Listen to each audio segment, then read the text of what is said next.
My name is Maya Yates, and I'm 23 years old. I work from home and have a kind older brother who is 5 years my senior and currently engaged. His fiancée, Natalie, is 26 years old and has a personality that's the complete opposite of mine. While I struggle with social interactions, Natalie is lively and easily makes friends. Natalie has become quite close with her parents and frequently visits our home on her own. Today was no different. She arrived without any prior notice. When the doorbell rang, my mom instantly recognized it was Natalie and greeted her warmly. Natalie entered the living room with a cheerful "I'm back," but her expression changed to one of surprise when she saw me. "Ma, you're still at home?" she asked, skipping the greeting. I replied, "I'm working from home." Natalie immediately retorted, "Enough with that. You need to get a real job." Unable to argue, I quietly retreated to my workspace. My room is a soundproof space that I designed to pay for myself. It's my sanctuary, a place I keep locked and private. To enter, one must unlock the soundproof door and open another door inside.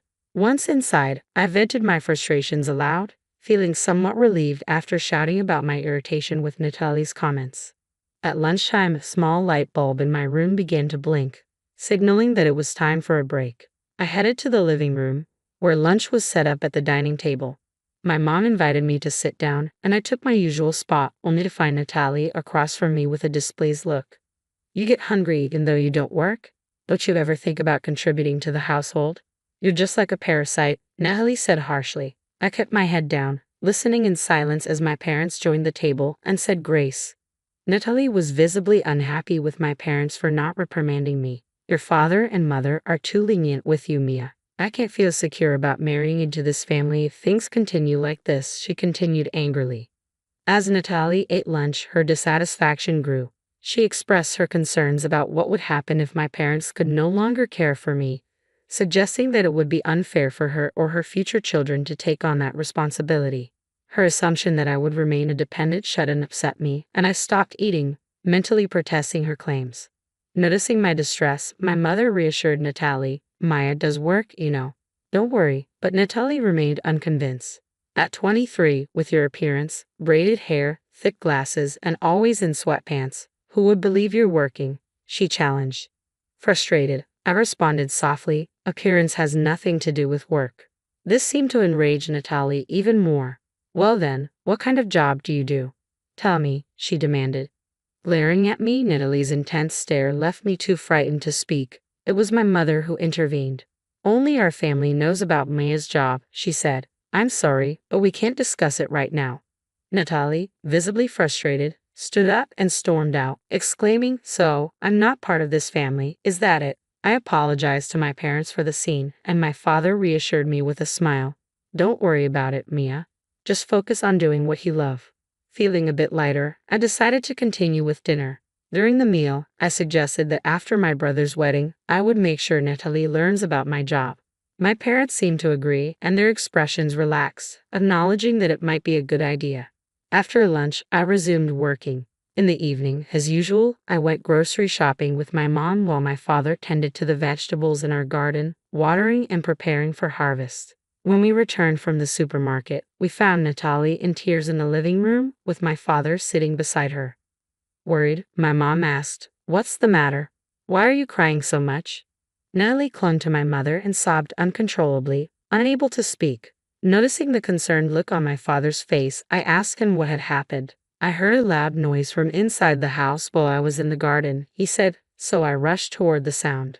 He gestured to a crowbar and hammer lying on the table. Realizing what had happened, I rushed to my room. When I reached the door, I found it severely damaged, as if someone had tried to force it open with the tools. I was paralyzed with shock and fear. My father contacted my brother, who lived in the company dormitory, and informed him of the situation. My brother promised to come over as soon as he finished work. I decided to stay in my room until he arrived, hoping to calm down. Once I was settled, I called my company and received permission to inform Natalie, who would soon become part of our family, about the nature of my job after her marriage to my brother. Seeing the room light flicker, I assumed my brother had arrived. When I left my room, I was surprised to find him already at the door. I gasped and he apologized. "Sorry to startle you," he said, not looking at me but at the damaged door. He must have been shocked by what Natalie had done. When I told him not to worry about it and that I would replace the door myself, he responded firmly, "No, that won't do. Natalie will compensate for this." Taking my hand, my brother led me to the living room where Natalie and our parents were. As soon as we entered, he addressed Natalie with a stern tone. "I had no idea you were capable of such violence." Everyone turned to look at my brother, who was rarely seen angry. He continued, "Apologize to Maya properly and compensate for the door." Natalie, visibly distressed, began to apologize tearfully. "I'm sorry, I'm so sorry," she said, but my brother cut her off. "The apology isn't for me," he snapped, glaring at her fiercely.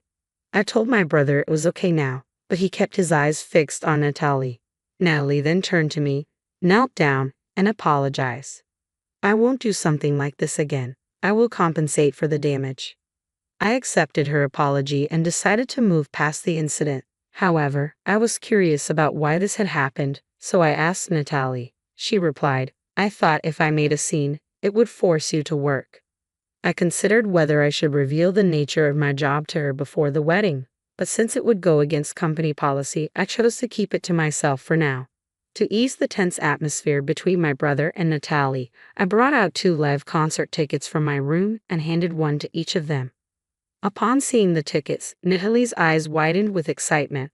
"These are for Aim's concert," she exclaimed, turning bright red with joy. She looked at my brother and said, "Let's go." Her face was radiant with happiness. My brother asked, "Are you sure? These are hard to get." I replied, "I happen to get them. You can use them as a peace offering if you'd like." Seeing their delighted reactions made me feel joyful as well. The good vibes returned, and everyone was able to forget about the damaged door and enjoy the rest of the meal. On the day of the concert, while I was out, Natalie visited my house excitedly to express her gratitude. Since I wasn't home, she told my parents, "Enjoy. Maya has decided to work outside, and the concert was fantastic. I'm so happy she made that decision." After the concert, my brother called me. He had separated from Natalie earlier due to a company drinking party. He was thrilled and said, "The concert was amazing. Natalie is actually a huge fan of AIM and had always wanted to get tickets to the annual concert. She was overjoyed to see AIM and fulfill her longtime wish." On the way home, Natalie had said that AIM was adorable, beautiful, and that her songs and lyrics were incredible.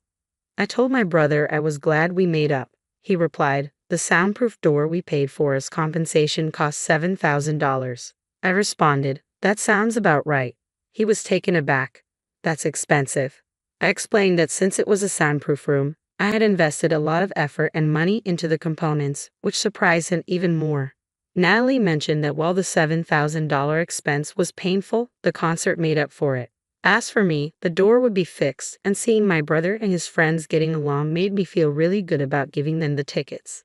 Despite Natalie's continued misunderstanding about my work-from-home job, she believed I had started working outside after the concert and was pleased by what she thought was progress. As soon as she realized her mistake, she began calling and visiting my house daily, insisting that I get a job. I had hoped to endure her demands until the wedding, but things only escalated. Even though I wanted to avoid seeing her until then, Natalie frequently pressed the call light switch to summon me. Whenever I left my room and went to the living room, she would nag me about getting a job before the wedding and her aversion to having a jobless person in the family. To distract her, I started giving her various merchandise like mascots and file cases from my previous company. Initially, she was thrilled with the AIM goods, but eventually, she started questioning why I had so much AIM merchandise. Reluctantly, I explained that a friend who works with AIM's company gives them to me.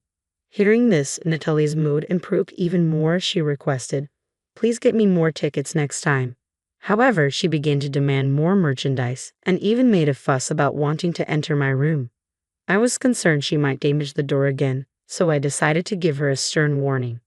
"Natalie," I said firmly, "if you break the door again, it won't just be the door fee this time. Last time, I paid for the repairs, but next time, you'll be the one footing the bill."